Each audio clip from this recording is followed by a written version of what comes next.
Hello everybody, hope you're all doing really well. Now today we come out to an area called Cumberland Potholes. I've been here before with his lordship 3 or 4 months ago, and there was way too much water coming over the falls, so we decided to come back and see if we can photograph it without too much water. And it's kind of on the brink. The neat thing about this area is that you get these great rock formations. The water's warm through the rock and you get all these pockets, and so you don't want too much water, otherwise you can't see the pockets. The big problem is, as you can see behind me, is that there's an awful lot of deadfall, so you have to kind of work around it, which isn't great. It might be nice to come out here with a chainsaw one day, but I think it'd be a heck of a lot of work. So the area isn't that large, so we're going to have to kind of take it in turns to photograph different spots. Seems to be a lower spot here with some interesting rock formations, and then there's an upper section which I'm going to go and check out. There's like a little waterfall, and then it goes through a hole. So I'm hoping to get some, I don't know, some kind of abstract or something out of this area. Anyway, somewhere a little bit different, so see what I can come up with.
Okay, so I've had a closer look at the rock formations here, and they're actually pretty good. The water could be a little bit lower. It's a bit tricky getting around here because if I fall in one of these potholes, I'm not going to drown, but get very wet. They're probably about 4 or 5 feet deep, so you have to kind of maneuver over the rocks a little bit. The good thing is that the rocks aren't very slippery. It's kind of a sandstone. And so you can see Gavin's just down here, and I've come up to these 2 potholes here, which are really quite lovely. The only problem with them is that there's 2 trees that have fallen down on each side of these neat rock formations.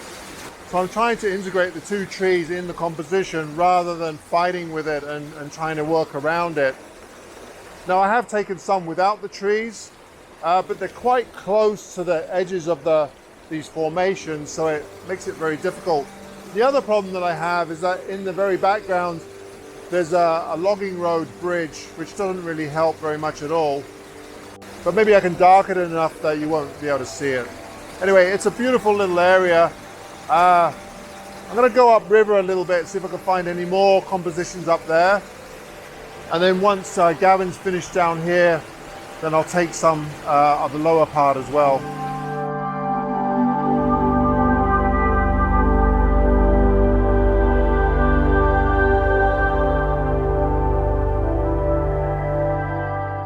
Well, I'm afraid no matter how hard I tried, I just couldn't make this scene work for me. This is the raw file that you're looking at now, and I tried to integrate the 2 logs lying over the rock formation into the image, but it just doesn't work to my eye.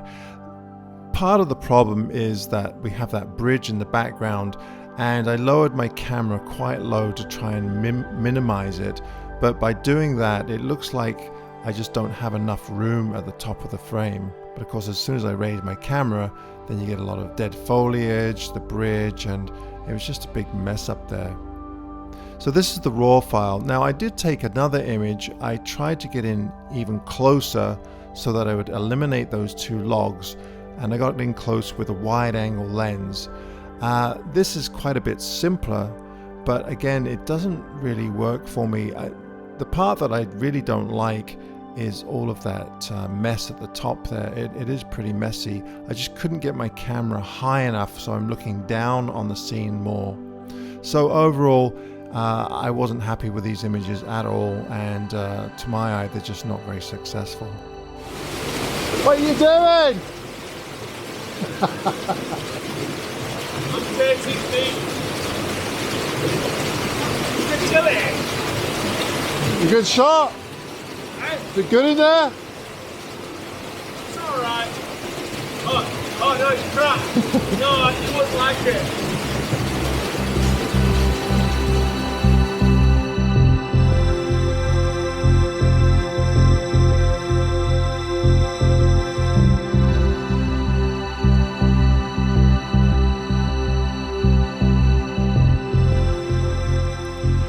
Okay, you didn't think I'd give up that quickly, did you? So, after I'd fiddled around the lower section for quite some time, I more or less gave up, and I went and took some photographs upriver a little bit, and as I was walking back, I looked down and figured out that I could probably get a pretty clean shot if I could figure out a way to kind of get my camera in between the two logs. It was really quite precarious, and it was difficult to get my camera in there, but eventually I sorted it out and I came away with this image, and I'm really quite happy with it. It's nice and clean. I love the diagonal, and it really represented the area much nicer than my first effort down lower.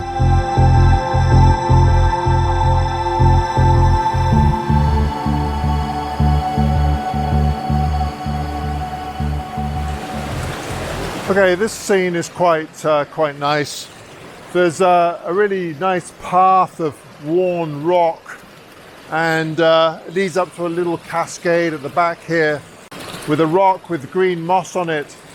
What I like about it is all the little pockets where the cascades have come down and taken little rocks, and they've kind of worn grooves in the slab of rock here. So for this shot, I've decided to slow the shutter speed down. And what I've done is I've put on a Breakthrough Photography dark polarizer, and the dark polarizer is a little bit different than a regular circular polarizer in that it has an ND filter built into it, so you don't have to stack filters.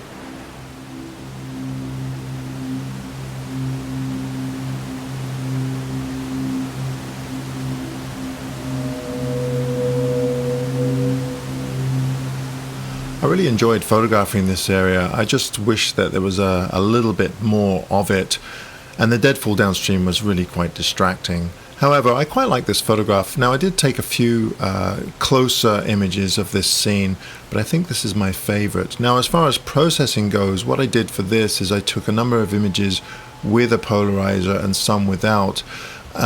The ones with the polarizer I used the most, especially for the reflections on the rocks on the right and the left side.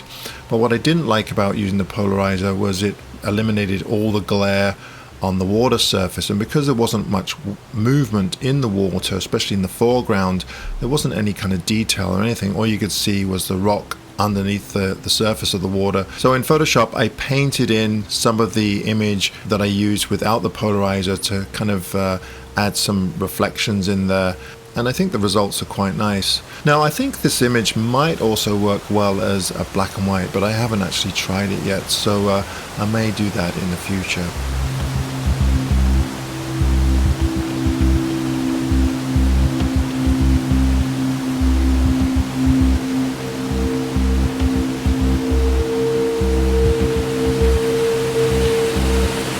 Okay, I've taken a number of shots at the upper part of the river here, and now I've traded places with his lordship, Gavin, and to come down to the lower section here. This waterfall is actually really pretty. The only problem with it is that we have that massive amount of deadfall just kind of sitting there, which is really quite ugly. So I'm going to have to maneuver around to try and avoid that in my compositions.